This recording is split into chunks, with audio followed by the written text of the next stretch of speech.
परमात्मा को पाने तथा उसका वास्तविक लाभ प्राप्त करने के लिए पवित्र बाइबल में प्रमाण है कि प्रभु ने मनुष्य को अपना ही स्वरूप बनाया। 6 दिन में सृष्टि रचकर 7वें दिन विश्राम किया। कुरान शरीफ में प्रमाण है कि हजरत मोहम्मद को खुदा स्वयं कह रहे हैं कि मैंने तुम्हें उस परमात्मा की महिमा बताने के लिए भेजा है। वो परमात्मा कबीर है जिसने 6 दिन में सृष्टि रची तथा 7वें दिन तख्त पर जा विराजा। उसकी खबर किसी बाखबर से पूछ कर तो देखो। कृपया अवश्य सुनिए जगत गुरु तत्वदर्शी संत रामपाल जी महाराज के अमृत वचन। नमस्कार सर। सर साहेब सर जी। सर क्या नाम है आपका? दिनेश दास पाटीदार। सर कहाँ से हैं आप? सर मैं ग्राम मोगावा मंडलेश्वर जिला खरगोन पश्चिम निमाड़ मध्य प्रदेश का निवासी हूँ। सर संत रामपाल जी महाराज से नाम दीक्षा आपने कब ली? सर मैंने 7 मई 2017 को सदगुरुदेव संत रामपाल जी महाराज से दीक्षा ग्रहण कर उनकी कृपा प्राप्त की। सर संत रामपाल जी महाराज से नाम दीक्षा लेने से पहले क्या आप कोई भक्ति साधना भी करते थे? सर संत रामपाल जी महाराज से दीक्षा लेने से पहले परिवार वैसे ही धार्मिक भक्ति अच्छे संस्कारवान परिवार में मेरा जन्म है, तो सभी प्रकार की जो हिंदू समाज में जितनी भी कार्य क्रियाएँ पूजाएँ साधनाएँ हैं वो सबको मानते थे। कुछ ज्ञान मेरे को अन्य संतों से भी जैसे मिला था कि सत्संग परमात्मा की प्राप्ति का बहुत बड़ा साधन है। मैं एक गुरु भी मेरे बनाए हुए थे, शिव भगवान की भक्ति दी हुई थी, तो ये सारी पूजाएँ किया करता था। हनुमान चालीसा मेरे को कंठस्थ थी, रुद्राक्ष कंठस्थ था, इनको मैं गुनगुनाया करता था और गुरु मंत्र का जाप किया करता था। सुंदरकांड के कुल 60 दोहे और 60वें आखिरी नंबर के दोहे में मैं भी सुना करता था और पढ़ा करता था। उस 60 नंबर के दोहे में लिखा हुआ है कि तात स्वर्ग अपवर्ग सुख धरई तुलाइक अंग तुलन ताल सकल मिलही जो सुख लव सत्संग। तो एक प्रश्न उठता था मन में कि भाई ये एक लव का सत्संग स्वर्ग आज तक हमको यही स्वर्ग तक ही भटका रखा है, परंतु इससे ऊपर अपवर्ग भी जो है, तो इन दोनों के सुख को रख दो तराजू के एक पलड़े पर, एक पलड़े पर जो है एक लव का सत्संग रख दो तो ये भारी रहता है, उठा नहीं पाई ये साधना है। तो इसी प्रकार मैं सत्संग को बहुत ज़्यादा रुचि देता था। सर परमात्मा संत रामपाल जी शरण में आने से पहले भी मेरे को जो है ये 2 संत बड़े घर करते थे। सबसे पहले नंबर पे कबीरदास जी के दोहे वाणियाँ में सुनता था तो आत्मा ऐसी मतलब वो करती थी और अंदर से एक आत्मा की आवाज़ निकलती थी कि महात्मा कबीर जी। मेरे जीवन में इस अध्यात्म मार्ग लाइन में सबसे पहले परमात्मा कबीरदास जी को महत्व देता था। और दूसरे नंबर पे जो तुलसीदास जी ने रामायण लिखी है उनके दोहो चौपाइयों को, ये 2 संत मेरे जीवन में आध्यात्मिक मार्ग में बहुत अच्छी तरह से मैं इनको बस 2 को ही मानता था। तो ये साधनाएं मैं किया करता था और परिवार भी ऐसे धार्मिक होने की वजह से सारी क्रिया पूजा साधनाओं को मानते थे। सर आप संत रामपाल जी महाराज की शरण में कैसे आए? सर परमात्मा की ही कृपा कहेंगे इसको। एक बार क्या होता है सर, मैं पटवारी शासकीय सेवक हूँ, पटवारी हूँ, तो हमारे ऊपर एक गिरधावर होते हैं, आरई बोलते हैं उनको, आरई साहब बोलते हैं, उधर जबलपुर तरफ के थे और वो अकेले ही रहते थे। तो कुछ ऐसा योग है, मैंने कहा सर आज आपके लिए, तो मैंने कहा खाना पानी साथ में खा लेंगे। सर इससे कोई संत नहीं होंगे जिनकी कथाएं मैंने नहीं सुनी हो। मेरा एक ही उद्देश्य था, टीवी पे सिर्फ मैं कथाएं ही सुनता था क्योंकि मेरे को अंदर से कसक थी और इन कथाओं को ही सत्संग मानता था मैं, कि कथा सुनना मतलब सत्संग। संत रामपाल जी महाराज का उस रोज़ सत्संग लग गया और हम दोनों थे। मैंने गिरधार साहब से कहा कि मैंने देखो ये संत जो है ब्रह्मा विष्णु का जन्म मरण बता रहे हैं और कैसे कैसे संत हो गए हैं। मैंने कि उस पहले रोज़ तो ऐसा ही मन से निकला, बस इस रोज़ ये बात हुई। और दूसरे रोज़ फिर मेरे को अंदर से कुछ ऐसा लगा कि नहीं दिनेश, कुछ न कुछ सत्यता अलग है, दूर है। फिर दूसरे रोज़ मैंने लगाया और 1 घंटा फिर मैंने विस्तार से संत रामपाल जी का सत्संग सुना। तो बस उसी रोज़ से मेरे घर आत्मा में घर कर गया कि मैंने कहा यार ये ज्ञान गंगा पुस्तक कहाँ मिलेगी, ज्ञान गंगा पुस्तक कहाँ मिलेगी। मेरे रात भर मेरे को दौर चलता रहा। तो मैंने कहा ठीक है देखेंगे यार, कोई न कोई भक्त तो होंगे, नहीं तो फिर अब ये नंबर आ ही रहे हैं, इस पर अपन संपर्क करेंगे और कहीं से पहले तो ज्ञान गंगा पुस्तक मंगवाते हैं। परमात्मा की ऐसी रजा हुई। दूसरे रोज़ मैं मैसूर गया तो संत रामपाल जी महाराज का बोर्ड लगा हुआ था, उस पर लिखा हुआ था कि ये वेद पढ़े पर भेद न जाने, और बाचे पुराण 18, जड़ को अंधा पत्ते खिलाए और भुला दिया सिरजनहारा। पर ये वाणी देख के ना मेरा मन को, तो मैंने गाड़ी वहाँ रोकी और पूछा मैं पड़ोस में उनके, भाई ये बोर्ड किसने लगाया? तो गुड़िया थी कि हमने लगाया। तो मैंने कहा ज्ञान गंगा मिलेगी पुस्तक? बोले कि हाँ। मैंने ज्ञान गंगा पुस्तक ली, उसको पढ़ा और ठीक 7 दिन बाद ये खरगोन जाके मैंने संत रामपाल जी महाराज से नाम दीक्षा ग्रहण की। तो क्या संत रामपाल जी महाराज से नाम दीक्षा लेने के बाद आपको भी कुछ लाभ प्राप्त हुए? हाँ, लाभ तो सर सारे ही लाभ कहेंगे और चंद मिनटों में क्या लाभ कहूँ, सुनाऊँ और बताऊँ। सबसे पहला, मुझे शराब की ऐसी लत लगी थी, इससे मेरा पूरा परिवार भी बहुत दुखी था सर। मेरा पूरा परिवार जो है, उनको जो भी जहाँ बता देते थे कि यार वहाँ ले जाओ इनको, वहाँ ठीक हो जाएंगे, वहाँ ले जाओ, और इतनी बढ़ गई कि मैं इसके बगैर एक आधा घंटा भी रह नहीं सकता था। कभी शराब ख़त्म हो जाती थी, मतलब 24 घंटे नशा 24 घंटे ही रहता था, पर थोड़ा भी कम होता था। तो एक 10 मिनट कभी कोई लेने भी गया और 10 मिनट आता तो मेरे को चैन नहीं पड़ती थी कि कब लेके आएगा। तो ऐसे मेरे परिवार ने मेरे को बहुत सी जगह, जिसने जहाँ भी बताया, बहुत झाड़ फूक करवाई सर, बहुत काजी मुल्ला बड़बों के पास में ले गए, पर कोई आराम नहीं। और मैंने सर यहाँ तक हनुमान चालीसा का ये महात्म्य सुन रखा था कि जो 7 बार पाठ कर जोई रही बंद महासुख होई, जो ये पढ़े हनुमान चालीसा हो सिद्धि साखी गौरी सा।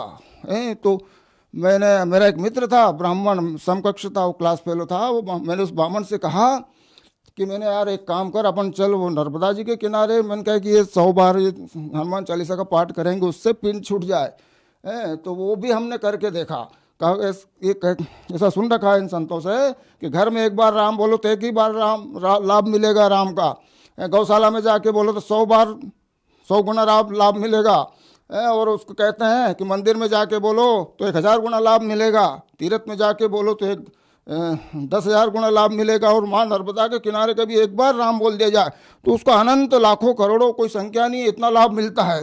तो मैंने वो भी करके देख लिया। हनुमान चालीसा मौखिक थी, हम दोनों, वो ब्राह्मण को बिठाया और हनुमान चालीसा एक बैठक में करके भी देखी, पर कहीं साधनाओं से कहीं लाभ नहीं मिला सर। परंतु आज संत रामपाल जी महाराज की शरण ग्रहण करने के बाद मैं और मेरा परिवार इतना खुशहाल है कि सारी खुशियाँ आ गई, सारे नशे दूर हो गए सर। नशे तो दूर हुए, उसके बाद में जो चिंताएं, हम आज इतने निर्भय हो गए हैं।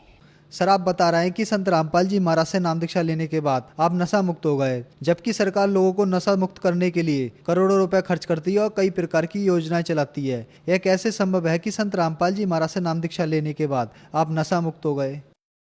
सर, होता क्या है, ये जो हमारा मन है, ये मन ही जो है एक काल का स्वरूप है। परमात्मा सदगुरुदेव रामपाल जी महाराज जी का ज्ञान सुनने के बाद ही हमको पता चला। अभी तक इस नशों के विषय, विकार, कामनाओं, इच्छाओं, सारी समस्याओं का जड़ ये मन है, और ये मन ही ज्योत निरंजन काल है, काल। तो इसको बांधना सिर्फ संत रामपाल जी महाराज जी के मंत्रों, भक्ति साधना में ही वो पावर है, उसको बन जाता है, कवर कर जाता है। इसके अलावा इस संसार में, इंडिया में तो क्या दुनिया में, इसका कोई उपचार नहीं है।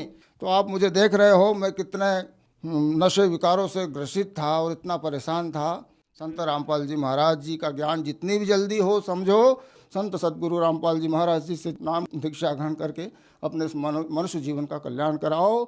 सर, संत रामपाल जी महाराज से नाम दीक्षा कैसे ले सकते हैं?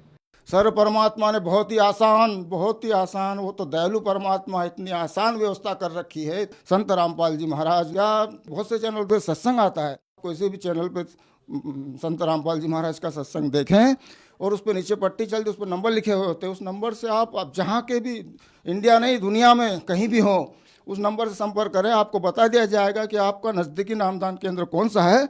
उस नामदान केंद्र पे जाकर आपको निःशुल्क नाम दीक्षा मिल जाएगी। उस नाम दीक्षा को आप ग्रहण करें और अपने मानव जीवन का कल्याण कराएं। धन्यवाद सर। सत साहिब। दर्शकों, अभी आपने सुने संत रामपाल जी महाराज से दीक्षा प्राप्त करके सुखी हुए भक्त के अनुभव। अब देखिए जगत गुरु तत्वदर्शी संत रामपाल जी महाराज के मंगल प्रवचन। पुण्यात्माओं, जो गायत्री मंत्र है, यू तो एक मंत्र है, एक श्लोक है। इसमें तो 18,000 के आसपास मंत्र है, 3-4 वेदों के। तो वो एक के ऊपर डंडते क्या हो गया, वो तो ज्ञान तो है भगवान का, लेकिन वो लाभ मिलेंगे इस दास के पास है वो कनेक्शन, ये लाइनमैन है उस परमात्मा का, यो देगा अपना वो कनेक्शन।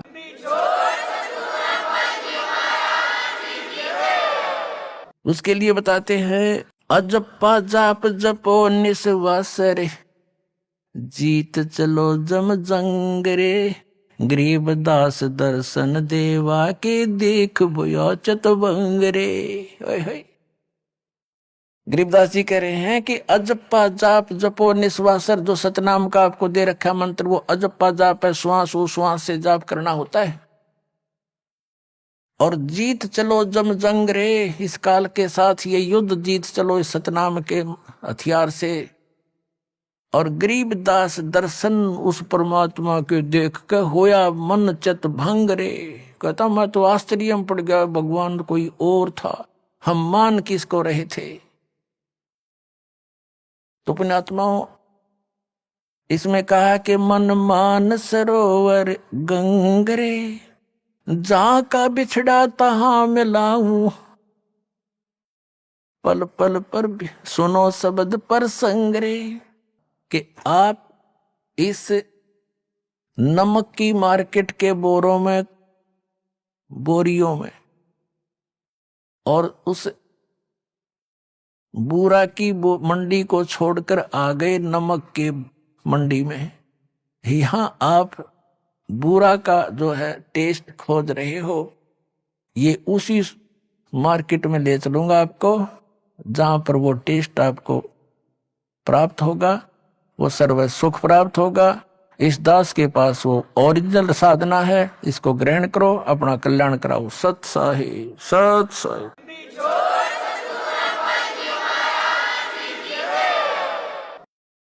परम पिता परमात्मा पूर्ण ब्रह्म सारी सृष्टि के रचनहार कबीर परमेश्वर जी, हम सभी जीव जितने भी इस काल के लोक में निवास करते हैं, पशु पक्षी जितने भी जलचर हैं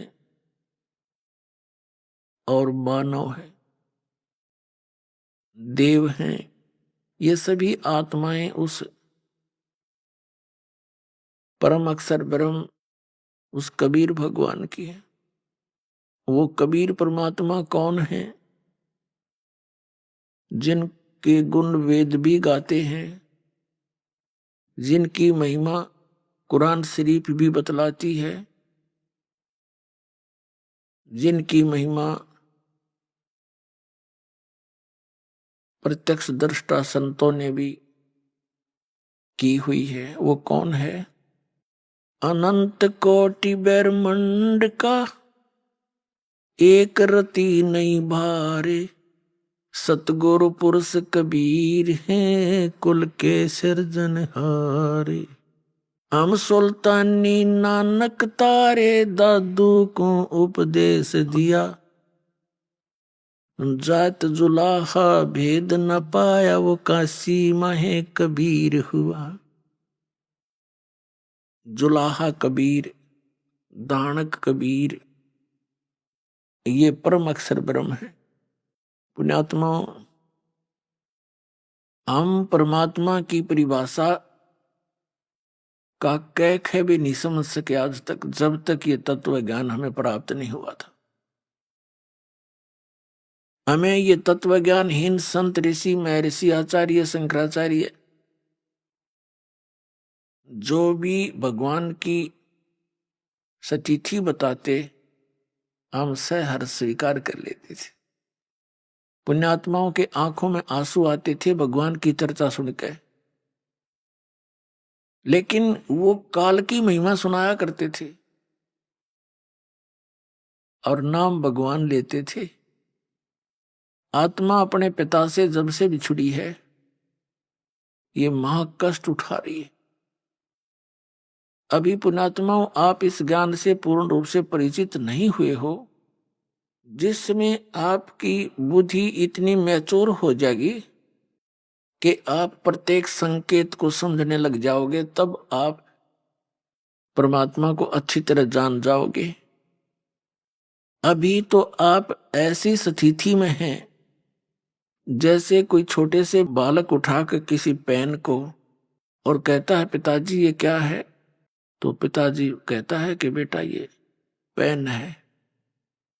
वो कहता है पिताजी कहता पेन है, या दादाजी जो भी जिससे वो पूछ रहा है, फिर कहता वो फिर बताता है ये पेन है। तो वो कहता कहता उसको रख के और चला जाता है। उसकी बुद्धि इतनी मैच्योर नहीं हुई है, इतनी विकसित नहीं हुई है, पिताजी ये बता क्या रहा है। और उसको अविश्वास भी नहीं, क्योंकि वो अपने फादर से पूछ रहा है, लेकिन उसकी बुद्धि स्वीकार नहीं कर रही पेन है क्या वस्तु। और जब वो थोड़ा सा बड़ा हो जाता है, फिर उसको कहते हैं बेटा या बेटी, वो पेन ला उठा करके दौड़ा जाता है और पेन उठा के ला देता है, फिर नहीं पूछता ये क्या है। तो पुण्यात्माओं, अभी आपकी या ऐनी मिट्टी है, इस ऐ को मिटाने के लिए इतना ज्ञान दिया जा रहा है, सैकड़ों प्रमाण रखे जा रहे हैं आपके सामने। एक दिन आपकी या ऐ मिट जाएगी, क्योंकि ज्ञान से ही मिटेगी। वो क्या ऐ है? जैसे हम कहते हैं परमात्मा कबीर साहब है, आप सभी स्वीकार करते हो क्योंकि प्रमाण गणे दे दिए। फिर हम बताते हैं कि ये लोक यहां रहने का नहीं है, और ये परिवार जिसको आप मानते हो आपका नहीं है। ये परमात्मा के बच्चे आपके संस्कारवश जुड़े हुए हैं, और जो संपत्ति, जो घर, मकान, कोठी, बंगले तुम बनाए बैठे हो, ये आपके नहीं है। लेकिन आप अस्वीकार भी नहीं करते। दास बोल रहा है क्योंकि आप मेरे शब्द के बच्चे हो, जिसे नाद के कहते हैं, और आपको ये अविश्वास भी नहीं है कि गुरुजी गलत कह रहे हैं। लेकिन यह बात आपकी स्थिति में है अभी तक। तो एक समय ऐसा आएगा, आपको ये अपने नहीं, भगवान के संपत्ति दिखाई देगी, भगवान के ही ये सब जीव दिखाई देंगे। फिर आपकी भक्ति भी दृढ़ बनेगी और आप निश्चिंत भी होगे, क्योंकि मालिक ने प्रत्येक की चिंता है। नौकर का जितना काम होता है नौकर उतना ही कर सकता है। उन बच्चों को जो उस मालिक ने देना है वो नौकर को दे देता है कि आप इनको ऐसे ऐसे सुविधाएं प्राप्त कराओ, तो वो नौकर का उतना ही काम है, वो करवा दे। तो अभी हम मुखिया बनकर काम करा करते, फिर हम एक दास बनकर परमात्मा का जैसा भी जिसका रोल है, एक फिल्म है ये, तो इसमें जिसका जैसा रोल है उसको एक सुचारू ढंग से करें, भगवान से डर के करें, किसी की आत्मा नहीं दुखावे, क्योंकि सब उस मालिक के बच्चे हैं। और इस मन पापी ने डांटे, जरा सा क्रोध होकर मन मान यू घर में कलह मचवा दे 1 मिनट में, उसको ज्ञान से और परमात्मा के भय से उसको कंट्रोल करें।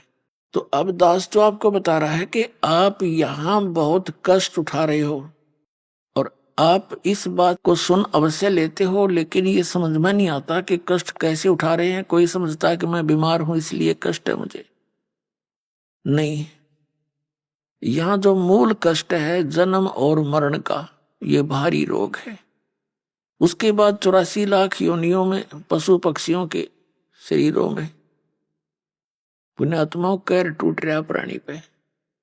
अब आप मनुष्य हो और मानव शरीर में ही आप ज्ञान ग्रहण कर सकते हो, और मानव शरीर में परमात्मा ने इतनी सुविधा भी दी है आपको कि आप अपने मकान झोंपड़ी डाल सको, गर्मी सर्दी से बचने के लिए पतले मोटे कपड़े की व्यवस्था कर सको।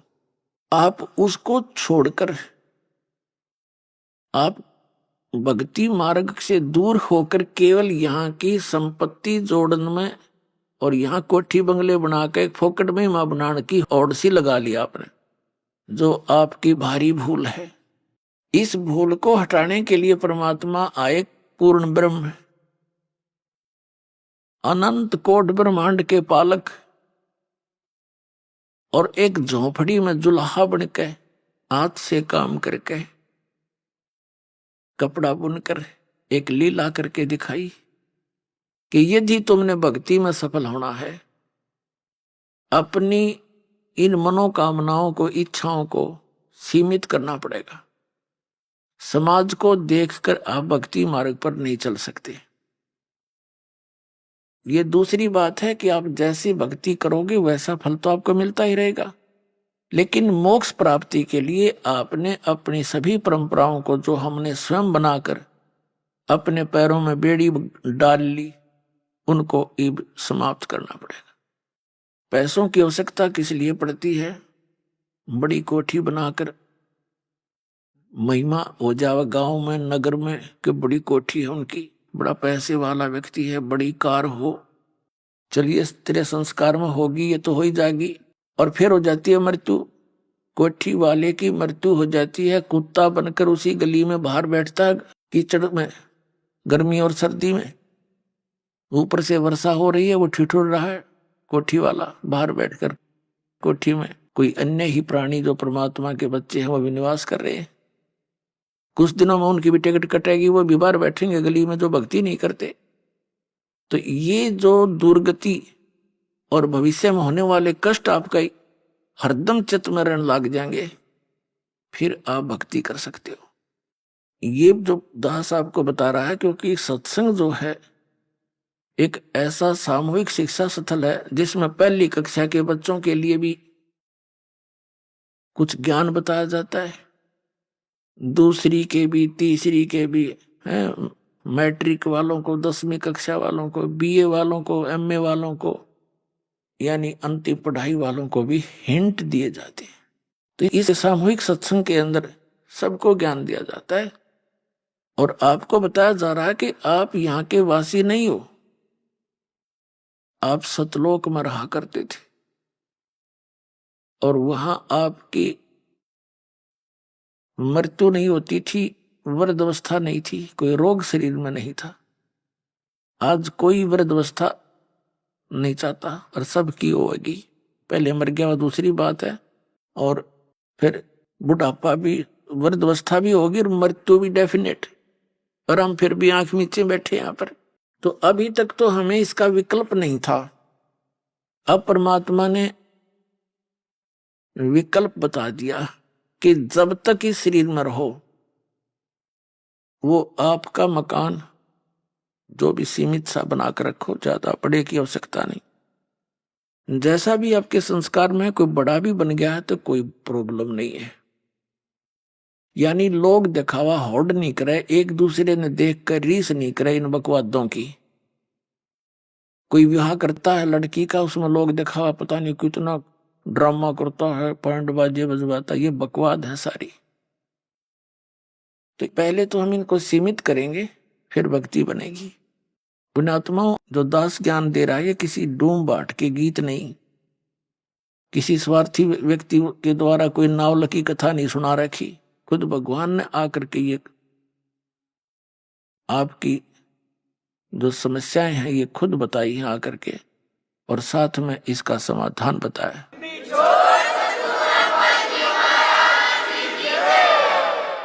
और आप जी ने बहुत दिन हो गए यहाँ कष्ट उठाते ने।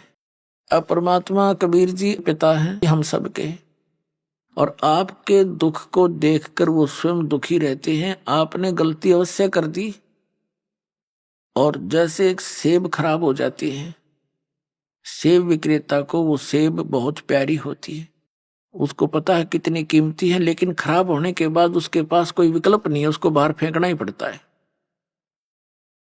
तो पुण्यात्माओं, हम उस सतलोक में रहने के लायक रहे नहीं थे, इसलिए परमात्मा ने हमें बाहर फेंकना पड़ा कि ये औरों को खराब ना करते। तो अब वो कितने दयालु हैं कि शायद इनकी बुद्धि ठिकाने आ गई हो, इतने कष्ट उठा करके अब मान जा मैं अब भी सीने के लगाकर सतलोक ले जाऊंगा अपने बच्चों को, वहां कभी दुख नहीं होगा, कभी मृत्यु नहीं होगी। तो इसके लिए बताते हैं, यहां जो परमात्मा स्वयं आए थे, एक झोपड़ी में रहा करते, घास फूस की छात बना के, लकड़ों के टांग के, और उसमें 120 वर्ष रहे और सारी सृष्टि का पालन करते थे। वो सारी सृष्टि के पालक हमें ये दिखाने के लिए कि यदि तुमने मोक्ष चाहिए, ये बकवाद छोड़नी पड़ेगी, समाज को नहीं देखना होगा, एक दास बनकर रहना होगा। एक गणेश सेठ की, वैसे तो भक्ति के लिए चाहे सेठ भी है, भक्ति वो भी कर सकता है जैसे धर्मदास जी थे, लेकिन मर्यादा के अंदर रहकर ही भक्ति की उन्होंने। तो वो परमात्मा हमें इसलिए दिखाने आते हैं कि भाई तुम ऐसे विश्वास करके देखो जैसे परमात्मा ने एक रोल कराया। एक बिल्कुल निर्धन व्यक्ति, हैंड टू माउथ, कपड़ा जैसे रेजा कपड़ा बनाया करते थे, कपड़ा बन गया, और जो मेहनताना उनको मिला उसमें से एक परिवार का भी पोषण किया। परिवार कैसा था परमात्मा कबीर जी का? उनकी कोई पत्नी नहीं थी, उनके कोई माता पिता नहीं थे, उनके कोई बालक नहीं थे, क्योंकि हमारे को आज तक परमात्मा का ज्ञान प्राप्त ही नहीं हुआ। हमने श्री राम, श्री कृष्ण, राजा दशरथ के पुत्र, इन राजाओं की ऐद और भगवान बना करके केवल इनकी कथाएं सुनी थी। जो परमात्मा की कथा हमारे सदग्रंथ बताते हैं, वेद सबसे प्रमुख माने गए हैं। तो जो भगवान लीला करता है, जो उसके गुण हैं, वो वेदों में वर्णित है, और वो वेदों में वर्णित जो लीलाएं हैं वो केवल कबीर देव ने, कबीर साहब काशी वाले धानक जुलाए ने कर रखी है। इस विश्व में किसी महापुरुष की ऐसी लीला नहीं जो वेदों से मिलती हो। तो कबीर परमात्मा है, पूर्ण ब्रह्म है, सत्य पुरुष है।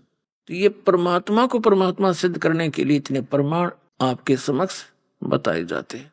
उनका परिवार कोई नहीं था, और उनके माता पिता या बालक नहीं थे। नीरू नीमा नाम के एक मुसलमान निसंतान थे, पति पत्नी, और कबीर परमात्मा यानी पूर्ण ब्रह्म सत्य पुरुष सतलोक से आकर काशी शहर में लहर तारा नामक एक तालाब के अंदर कमल के फूल के ऊपर एक शिशु रूप धारण करके विराजमान हुए थे। नीरू नीमा प्रतिदिन उस सरोवर में स्नान करने के लिए जाते थे। गर्मियों का मौसम था और परमात्मा को सरोवर में कमल के फूल पर पाकर वो फूले नी समाई घर ले आई। फिर परमात्मा ने 25 दिन तक कुछ भी आहार नहीं किया, तो दोनों बड़े चिंतित हुए। विशेषकर नीमा बहुत दुखी हुई और अंत में फैसला कर लिया कि यदि ये बालक मर गया तो मैं भी साथ मरूंगी। तब कबीर परमेश्वर बालक रूप में जो उनके घर पे निवास करते थे, उन्होंने प्रेरणा की भगवान शंकर से। भगवान शंकर अपने शिवलोक से आए साधु रूप बना के। तब नीरू और नीमा से उनकी समस्या का कारण पूछा, क्यों दुखी हो तुम? उन्होंने कारण बताया कि एक बालक मिला है। नीरू नीमा उसी जन्म में पहले एक ब्राह्मण ब्राह्मणी थे। गौरी शंकर और सरस्वती उनका नाम था। गौरी शंकर ब्राह्मण का, पुरुष का, और सरस्वती उस बहन का नाम था, उसकी पत्नी का। मुसलमानों ने उनको जबरदस्ती मुसलमान बना दिया था, जिस कारण से वो अन्य ब्राह्मणों ने समाज से निकाल दिया था। पहले उनको दीक्षिणा मिलती थी, वो बंद होगी तो उन्होंने जुलाहे का कार्य शुरू कर दिया था। लेकिन वो भगवान शंकर के दृढ़ पुजारी थे। वो भले ही मुसलमान बन गए थे, लेकिन पूजा वो अपने भगवान शिव की हृदय से किया ही करते थे। वैसे तो यथार्थ ज्ञान आपको जब होगा तो हजरत मोहम्मद जी तो थे, ये भगवान शिव के लोक के एक गण थे, पुण्यात्मा थी। भगवान शिव के लोक से ही आए थे वो भी। मुसलमान धर्म टोटली भगवान शंकर के ही उस गण के द्वारा बताए गए ज्ञान पर, उनके फार्मूलों पर वो अपना भक्ति मार्ग करते। तो भगवान शंकर ने आकर उनसे पूछा साधु रूप में, तब उन्होंने कारण बताया। नीमा ने कहा कि भगवान हमारे कोई संतान नहीं थी और हमारी आयु भी 60 वर्ष से ऊपर हो गई है। अभी कुछ दिन पहले मैंने हृदय से पुकार की थी अपने भगवान शंकर की। उन्होंने मुझे कमल के फूल पर एक बालक दिया है। अब ये बच्चा कुछ खा नहीं रहा, ना पी रहा है, और ये मर गया तो साथ मरूंगी महात्मा जी। अब मैं इस विदाई के दुख को सहन नहीं कर सकती, ये बालक मुझे इतना प्यारा लगता है। शंकर भगवान ने कहा कि माई वो दिखा तेरा बालक कहाँ है, लाना जरा बाहर। माई लाई नीमा उठा के, सोचा बालक को महात्मा जी के चरणों में डाल दूं, ये कुछ रहम कर दे, इनका जीवन बच जावे। इस उद्देश्य से नीमा ने भगवान शंकर के चरणों में बच्चा डालना चाहा, ऐसे चरणों में रखना चाहा, ऐसे आकाश में उड़ गए भगवान, और भगवान शंकर के सिर के बराबर में आके ऐसे स्थिर हो गया हवा में। नीमा ने सोचा कि इस बाबा जी में करामात बहुत घनी, मेरा बेटा उड़ा दिया, हवा में रोक दिया। तब परमात्मा ने कहा कि हे महात्मा जी, इनसे कहो एक कंवारी बछिया ले आवे, उस कंवारी बछिया पर आप अपना हाथ रख देना आशीर्वाद का, वो दूध दिया करेगी। अब भगवान शिव ने जब देखा बालक आकाश में उड़ गया, शिव जी को तो पता था कि मैंने नहीं कुछ किया, इसके ऐसे कोई मेरा योगदान नहीं है इसके आकाश में उड़ जाने में।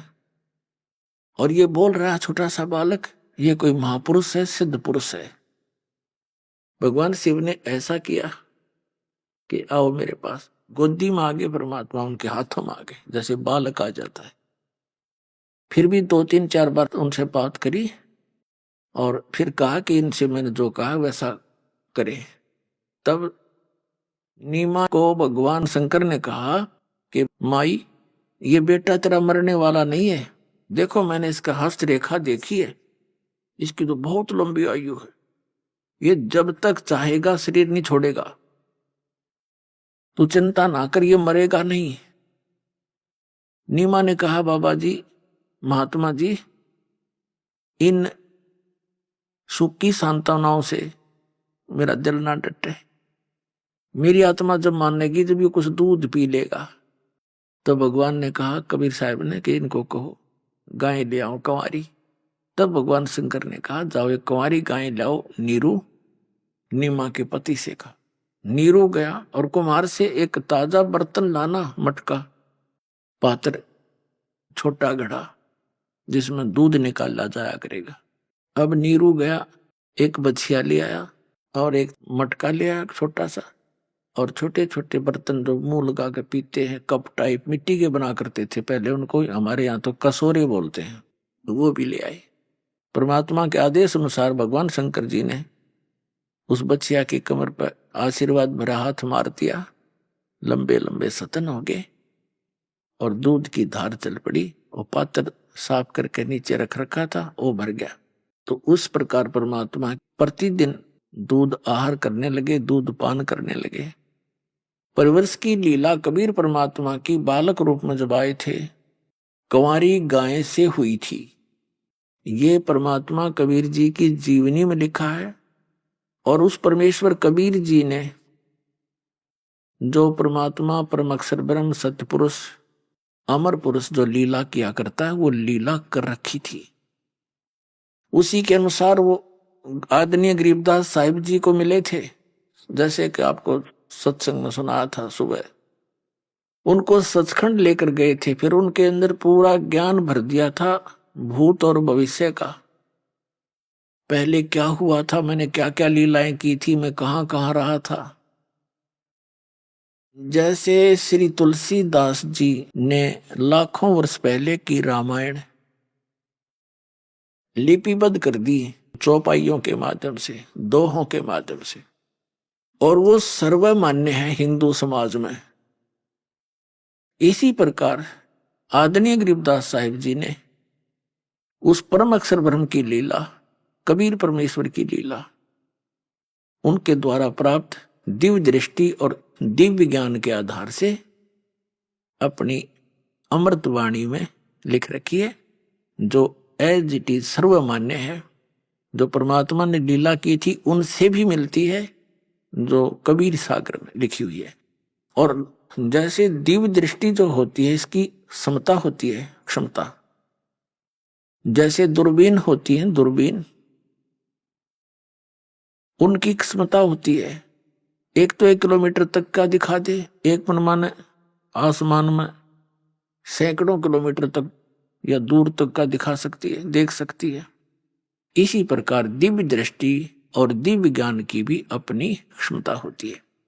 तो आदरणीय गरीबदास साहिब जी के पास जो दिव्य ज्ञान और दिव्य दृष्टि थी, वो श्री तुलसीदास जी के दिव्य ज्ञान और दिव्य दृष्टि से कहीं अधिक महत्वपूर्ण और ज्यादा शक्तिशाली थी, अधिक श्रेष्ठ थी। तो आदरणीय गरीबदास साहिब जी ने भी अपनी वाणी में प्रमाण दिया है। तो पुण्यात्माओं, सबसे पहले तो आपको परिचित कराते हैं कि क्या ये लीला कबीर साहब ने की। कंवारी गायों का दूध पिया बचपन में, वो कहां प्रमाण है? आपके रूबरू करते हैं पवित्र कबीर सागर के अंदर। अपने आत्माओं, जब तक आप जी को ये विश्वास दृढ़ नहीं होगा कि हम जिस परमेश्वर की शरण में हैं वो कौन है और कितना लाभ दे सकता है, तो तब तक आप दृढ़ नहीं हो सकते। आपको दृढ़ करने के लिए ये ढेर सारे प्रमाण दिखाए जाएंगे और इस ज्ञान को समझने के बाद आपकी स्थिति ऐसी हो जाएगी।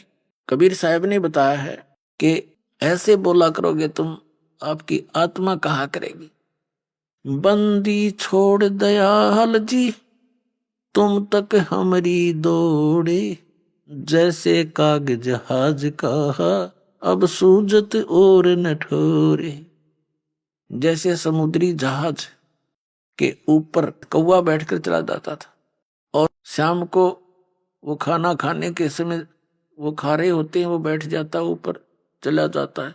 रात्रि रात्रि में 200-300 किलोमीटर, 400-500 किलोमीटर जहाज चला जाता है। और पुराने समय में क्या होता था कि ये दिशा सूचक कई बार जो सही दिशा नहीं बता रहे होते थे। उसका कारण ये होता था कि समुद्र में कई चुंबकीय चट्टानें होती हैं, जिस कारण से वो दिशा सूचक चुंबक डिस्टर्ब हो जाता था। तो जहाज के जो चालक होते थे वो सुबह अपने दिशा सूचक यंत्र को चेक करने के लिए जो कौवा जहाज पर बैठा होता है उसको विवश कर देते थे, डड़े मार मार कर उड़ने के लिए। और कौवे के अंदर एक विशेषता दी है परमात्मा ने कि वो उस दिशा को कभी नहीं भूलता जिस दिशा से वो चला था, पूर्व से चला था या पश्चिम से चला था या दक्षिण से चला था। तो कौवा उड़कर उसी दिशा को बैक होने की चेष्टा करता है जिस दिशा से वो चले थे, एग्जैक्ट। तो उधर से कौवे की जो दिशा देख करके वो चालक अपने यंत्र को चेक कर लेते थे और अपनी दिशा से भी वो कन्फर्म हो जाते थे कि हम सही जा रहे हैं, नहीं तो ठीक कर लेते थे। अब कौवा 150-200 फुट तक दौड़ता है, उड़ जाता है वापस आने के लिए कि वहां से पत्थर उत्थर मार दिए उसके। अब जहां देखता वहां जल ही जल है और जल में जहां बैठे वहीं डूब मरे। चारों तरफ देखकर वो वापस कहीं स्थान उसको बैठने का यानी सपोर्ट नहीं मिलता, सब डूबने का स्थान, मृत्यु का स्थान दिखाई देता है। तो वापस आकर के वो जहाज पर ही शरण लेता है और फिर वो चालक उसको कुछ नहीं कहते। तो जिस प्रकार उस जहाज के काग को, जैसे उस जहाज के कौवे को उस जहाज के अतिरिक्त अपनी जीवन रक्षा का स्थान कहीं नजर नहीं आया और वापस में वो जहाज ही आकर ग्रहण किया, जहाज में बैठा और सारा डूब मरण का था। तो परमात्मा कबीर जी कहते हैं जिस समय आप जी को मेरी पहचान हो जाएगी उस समय तो आपकी आत्मा ये पुकार करेगी, बंदी छोड़ दयाल जी तुम तक हमारी दौड़े, जैसे काग जहाज का अब सूजत और न ठोरे। और ठिकाना पृथ्वी पर आपने दिखाई नहीं देगा इस सतलोक आश्रम के अतिरिक्त। ऐसी स्थिति कर दूंगा आपकी।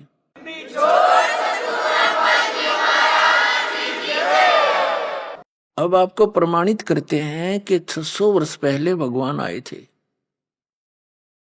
अपने पिता आए थे और हम अपने पिता को पहचान नहीं सके, और हम इन काल के अवतारों को अपने मालिक मान के इनके लिपटे रहे। ये आप दुखी, जब ये स्वयं ही जन्म मृत्यु के अंदर हैं तो हमारी रक्षा क्या करेंगे? तो ये ज्ञान नहीं था हमें, तो ये ज्ञान अब परमात्मा ने कंप्लीट दिया अपने को। अब आपको दिखाते हैं कि 600 वर्ष पहले जब अपने पिता आए थे और जो उनका विरोध कर रहे थे वो भी उन्हीं के बच्चे थे, ब्राह्मण थे, काजी मुल्ला थे, आचार्य शंकराचार्य थे। ये भी उसी परमात्मा के बालक हैं। उनके अभिमान का नशा हो रहा था और एक संस्कृत भाषा जानकर विद्वान पाक रहे थे। परमात्मा के साथ इतनी बदतमीजियां की हमने, उनको तो शर्म आई ना आई होगी, पर अब लज्जा हमें बहुत आती है कि हमने के जुल्म किए। हो सकता हम भी डले मारन में उस टाइम उनके, क्योंकि हम बुद्धिहीन हैं। तो पुण्यात्माओं, उन्होंने किसी को बद्दुआ नहीं दी, नहीं तो वो कुछ भी कर सकते थे। जैसे दुर्वासा जी एक ऋषि हुए हैं, काल के ऋषि, ब्रह्म के पुजारी थे, और श्री कृष्ण जी के पुत्र प्रद्युम्न ने और साथ में 5-10 और यादव बच्चों ने जाकर उनके साथ मजाक कर दिया था, और उस मजाक करने से इतना भयंकर श्राप दे दिया कि तुम्हारा नाश इसी से होगा जिसका तुम गर्भ बना कर आए हो। नकली गर्भ बना रखा था, एक सांक रखा था, स्वांग पर रखा था, एक गर्भवती स्त्री का प्रद्युम्न को बना रखा था। पेट पर कड़ा बांध कर, छोटी सी कड़ाई, ऊपर का लोग रुई बांध कर, कपड़ा बांध कर, ऊपर का ड्रेस पड़ा दी औरतों वाली। दुर्वासा से पूछा था कि भगवान, बहुत वर्षों के उपरांत विवाह के इनको संतान की आशा हुई है, ये उतावले हो रहे हैं, आप इन्हें बताइए पुत्र होगा या पुत्री। अब इन सिद्धियों में थोड़ी बहुत अंदर की जानकारी हो ही जाती है। उसने देखा, जानते हैं ये तो लड़का है, स्वांग बना रखा है, श्राप दे दिया कि यादव कुल का नाश होगा इस तरह, और सारे यादव कटके मर गए। तो यहाँ महापुरुष परमात्मा कबीर साहब के बच्चे गरीबदास जी कहते हैं, दुर्वासा को पे तहां समझ न आई नीच, और 56 करोड़ यादव कटे मची रुधिर की कीच। कहते हैं दुर्वासा क्रोधित हो गया छोटी सी बात पे, नकमी आत्मा, नीच आत्मा, और कैसा जुल्म कर दिया, कैसा श्राप दे दिया। 56 करोड़ यादव यानी श्री कृष्ण के वंशज आपस में लड़का मर गए कटके, जरा सी बात पे इतना श्राप दे दिया। और परमात्मा के साथ वो कर डाए थे हमने उस समय, और उन्होंने हृदय से भी किसी को बद्दुआ नहीं थी, क्योंकि वो हमारे पिता है। वो किसको श्राप दें और किसको मारें, किसको बचाएं? बचा तो सकते हैं पर वो मार नहीं सकते। हमने सबसे पहले परमात्मा को पहचानना है कि हु इज गॉड, और भगवान को पहचानने के बाद फिर संशय खत्म हो जाएंगे। फिर तो हम आंखें बंद करके उस मार्ग पर चलेंगे। फिर चाहे सारा विश्व एक तरफ हो जाओ कि तुम गलत जा रहे हो, हम नहीं मानेंगे उनकी, क्योंकि हम पूरा नरक परख कर चलेंगे। अब देखिएगा, ये कबीर सागर है, ये है कबीर सागर, खेमरा श्री कृष्ण दास मुंबई से प्रकाशित। कबीर सागर ये कौन है? इसका शोधकर्ता कबीर पंथी भारत पथिक स्वामी युगलानंद विहारी द्वारा पुरस्कृत मुद्रक एवं प्रकाशक हैं खेमरा श्री कृष्ण दास, अध्यक्ष श्री वेंकटेश्वर प्रेस, खेमरा श्री कृष्ण दास स्मारक मुंबई से। अब इसमें देखना, ज्ञान सागर और पृष्ठ 72 पे, जब बच्चा मिल गया उसको, सुन जुल्हा बन भयो आनंदा, जिमी चकोर पायो निश्चंदा, ले सुत चले हर्ष मन कीन्या, तासो पुन अस बोल ही दीन्या। सुत काशी को ले चले लोग देखण ते आवे। गरीबदास जी ने जो बोला है वही परमात्मा की लीला में लिखा है कि लोग देखण आवे। जब घर पे पहुंच गया, अन्न पानी बखे नहीं जुल्ला शोक जनावे, कुछ भी नहीं खाया पिया, और दुखी हो गया। फिर गए रामानंद, इन्होंने कहा कि रामानंद जी के पास गया। फिर वो नीरू, तब जुल्हा मन की दीवाना, रामानंद सो कही उत्पाना, मैं सुत पायो बड़ा गुणवंता, कारण कौन बखे नहीं संता। रामानंद ध्यान तब धारा, जुल्हा सो तब असत वचन उचारा। पूर्व जन्म तू ब्राह्मण जाति, हर सेवा की नहीं भली भांति। कछु तुम सेवा हर की चूका, ताते भयो जुल्ह का रूपा। प्रीति प्रभु गए तोरी दीनी, ताते उद्धान में सुत तो दीना। अब ये दुल्हा कहता है नीरू के हे प्रभु, मैंने जैसा किया उसा पा गया, अब मैं आपके पास आया हूं, कुछ उपाय बताओ। पुण्यात्मा, जैसे आपको दिन में सत्संग सुनाया था कि काल ने कहा था परमात्मा से कि 12 पंथ करूं मैं साजा, नाम तुम्हारा ले करूं आवाजा। 12 पंथ नाम जो ले ही, सो मेरे मुख आन समोई। काल ने कहा था कि कबीर नाम तय, आपके जाने के बाद कबीर नाम से 12 नकली पंथ चलाऊंगा कबीर पंथियां के, और अनेक पंथ चलाऊं उस न्यारे, जैसे राधा स्वामी, धन धन सदगुरु, जय गुरुदेव और ये दोनों दाड़े, ये सारे निरंकारी निरंकुरी, ये सारे उसी अन्य पंथों में से हैं। तो उसमें क्या कहा था कि उन 12 पंथों में जो कबीर पंथ में आएंगे, वो जैसे जिनसे वो पंथ चले हैं, जैसे गरीबदास जी हैं, ये तो पुण्यात्मा थे, लेकिन आगे उसके अनुयायी जो थे वो उस ज्ञान से परिचित न होने से अपने ही मते पर अड़े रहे। ऐसे ही अन्य संतों की समझो। तो उन्होंने जो कबीर पंथी थे, गरीबदास जी से पहले जो 11 पंथी थे, 11 पंथों के मुखिया थे, वो समझ नहीं सके भगवान को, और उन्होंने परमात्मा की इस वाणी में कुछ, उनके आने वाले अनुयायियों ने उसमें अपनी बुद्धि अनुसार कुछ परिवर्तन कर दिया। जैसे आप जी को दास ने कथा सुनाई अभी कि परमात्मा जब बालक रूप में आए थे तो 25 दिन कुछ खाया पिया नहीं। उस समय प्रेरणा करी थी शिव भगवान से, वो शिव मंडल से आए, क्योंकि ये 3 लोक के ये यहाँ के प्रबंधक हैं, लेकिन ये देते हैं वर्कडन, जैसा कर्म किया वैसा ही फल मिलेगा। और ये सब कर रहे हैं उस परमात्मा के ही आदेश तय, क्योंकि गीता अध्याय नंबर 15 के श्लोक नंबर 16-17 में स्पष्ट किया है, 3 पुरुष बताए हैं, सरपुरुष, अक्षर पुरुष, इनके अंतर्गत जितने प्राणी हैं वो भी नाशवान और ये भी नाशवान। उत्तम पुरुष है तो अन्य, 17वें श्लोक में कहा, 15वें अध्याय में। और परमात्मा अत्युदारत है, ये लोग चर्यम आविश्य विवर्ती अवैश्वर है, जो तीनों लोकों में प्रवेश करके सबका धारण पोषण करता, वो है सबका मालिक। जैसे संसार रूपी उल्टे लटके हुए वृक्ष की जो मूल हैं, वो पूरे वृक्ष की धारण पोषण करता है, तो मूल रूप सारे संसार की जड़ पूर्ण परमात्मा कबीर जी हैं, वो परम अक्षर परम है। तो सबका जैसा यथा उनका आवश्यकता उनको देने वाला संस्कार वश वही है, लेकिन ये प्रबंधक है यहाँ के।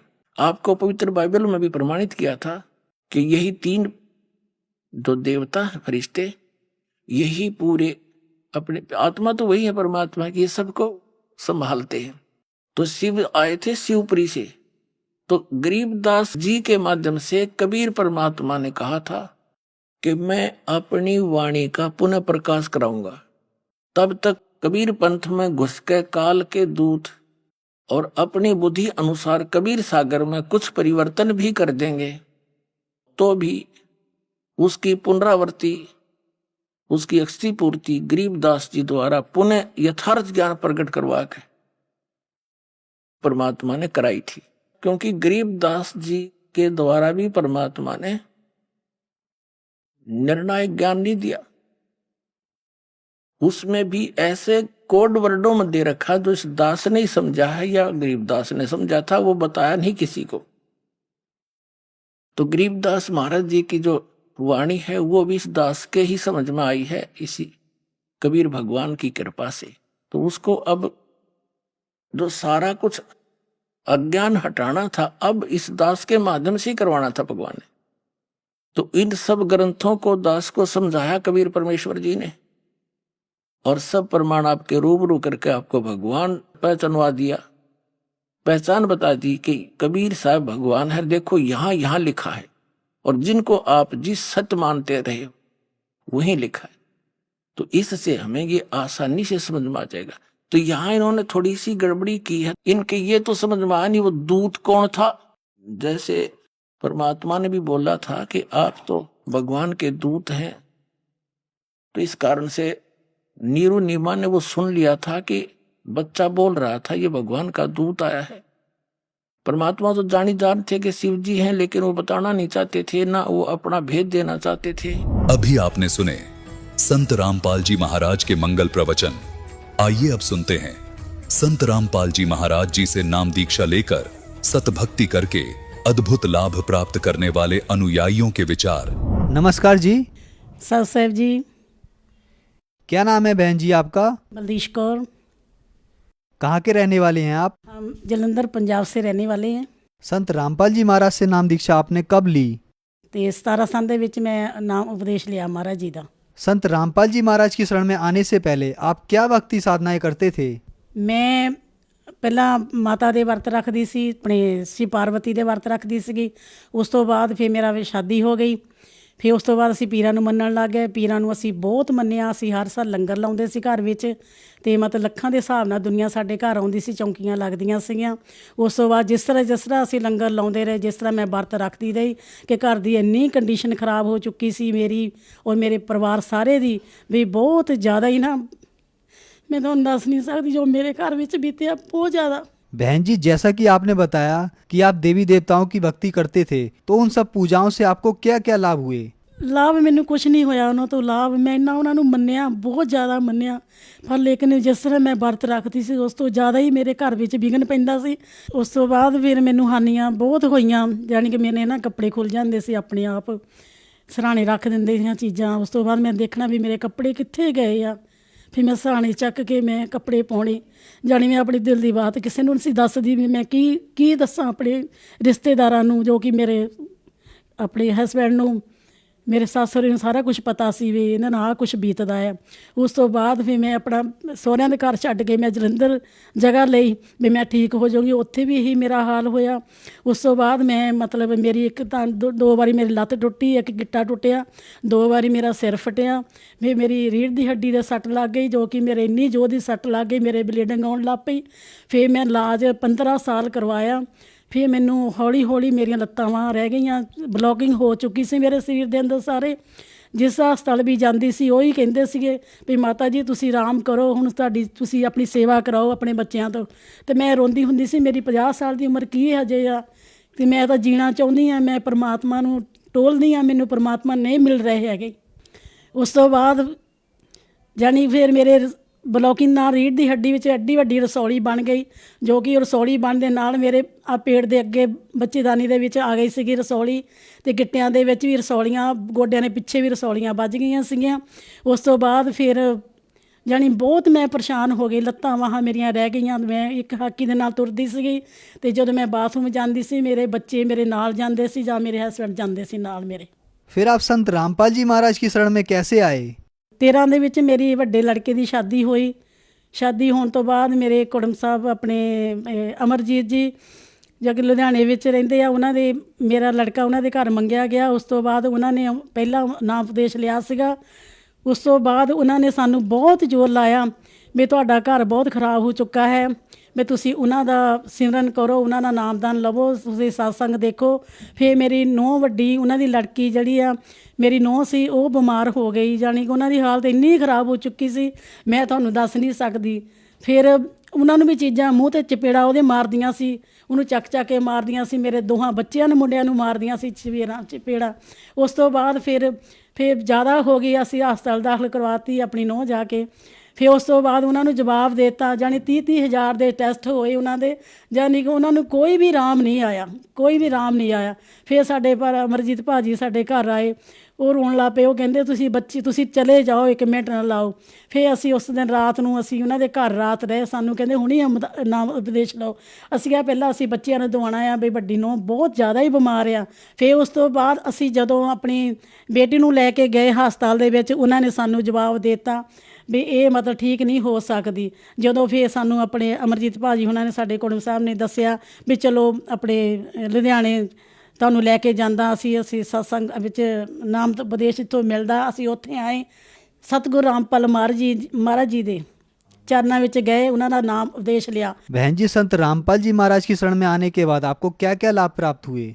देखो जी, जो मेरे रसौलियाँ सीगियां, जो कि मैं मतलब पेट विच पिछों आन के रसौली मेरे पेट विच बन गई। फिर मैं मतलब मेरे छाती दे विच सारे गिलटे वज गए सीगे ते गोडियां ने पिछे रसौलियां वज गईयां सीगियां। वो भी मेरियां हौली हौली महाराज ने मैनू ठीक कर दिता। और मेरी नूंह जिहड़ी सीगी मेरी धी, ਉਹ ਅਸੀਂ 30,000 ਰੁਪਈਆ, ਉਹਨੂੰ 35,000 ਰੁਪਈਆ 30,000 ਰੁਪਈਆ ਅਸੀਂ ਹਸਪਤਾਲ ਦਿੱਤਾ ਸੀ ਸਕੈਨਿੰਗ ਕਰਾਉਣ ਵਾਸਤੇ। ਜਦੋਂ ਉੱਥੋਂ ਨਾਮ ਉਪਦੇਸ਼ 15 ਦਿਨ ਤੋਂ ਬਾਅਦ ਅਸੀਂ ਲੈ ਕੇ ਆਏ ਤੇ ਅਸੀਂ ਕਿਹਾ ਅਸੀਂ ਉਹਨਾਂ ਨੂੰ ਪੈਸੇ ਦਿੱਤੇ ਆ, ਅਸੀਂ ਸਕੈਨਿੰਗ ਕਰਵਾ ਲਈਏ। ਜਦੋਂ ਅਸੀਂ ਉਹਨਾਂ ਦੀ ਸਕੈਨਿੰਗ ਕਰਾਈ ਆਪਣੀ ਬੇਟੀ ਦੀ, ਤੇ ਉਹਦੇ ਕੋਈ ਵੀ ਮਤਲਬ ਕੋਈ ਵੀ ਨਿਸ਼ਾਨ ਅੰਦਰ ਨਹੀਂ ਆਇਆ, कोई रिपोर्ट विच कोई दुख नहीं आया।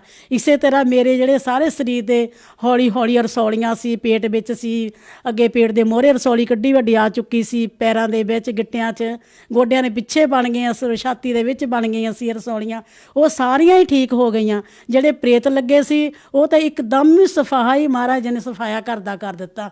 हुण असीं अपने घर दे विच बड़ी खुशी नाल जी रहे हां। होर लाभ साडे घर विच कलेश बहुत रहिंदा हुंदा सीगा, बहुत ज़्यादा। एक दूए नूं माड़ी जी गल तों असीं मतलब टुट के पैना, ना एक दूए का कहना मनना, जानी इन्ना कलेस वज जाना, बहुत ज़्यादा।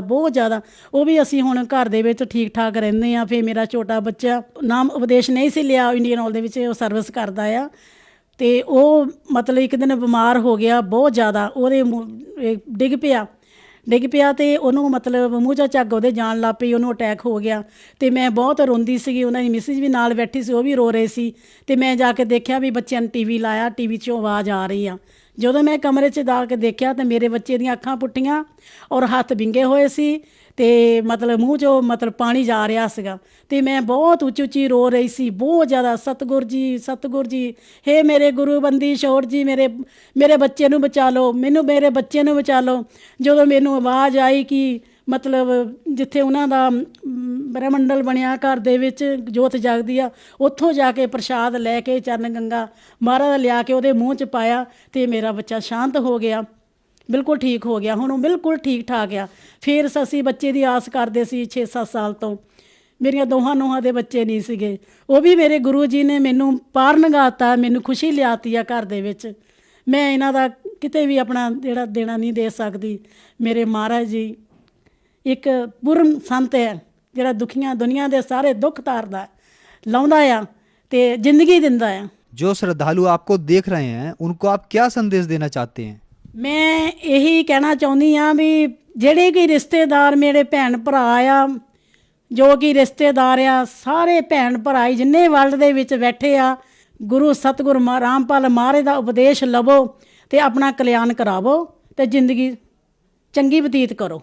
बहन जी, अगर कोई श्रद्धालु संत रामपाल जी महाराज से नाम उपदेश लेना चाहे तो वह संत रामपाल जी महाराज से कैसे नाम उपदेश ले सकता है? कई चैनलों के उपर अपने सतगुरु रामपाल महाराज जी का सत्संग आता है, उन्होंने थले एक पीली पट्टी आती है जिथे उन्हों का नंबर और सत्संग जिथे अपने नाम उपदेश मिलता है, उन्होंने नंबर सारे दिते आ, सारे मतलब थे जिलियां दे विच ये नाम उपदेश मिलता है। मैं यही कहना चाहती हाँ, अपने जिन्ने भी सारी दुनिया दुखी आ, सुखी कोई नहीं है संसार दे विच, सारे दुखी है। अपना नाम उपदेश लवो ते अपना कल्याण करावो। धन्यवाद जी। सत साहिब जी।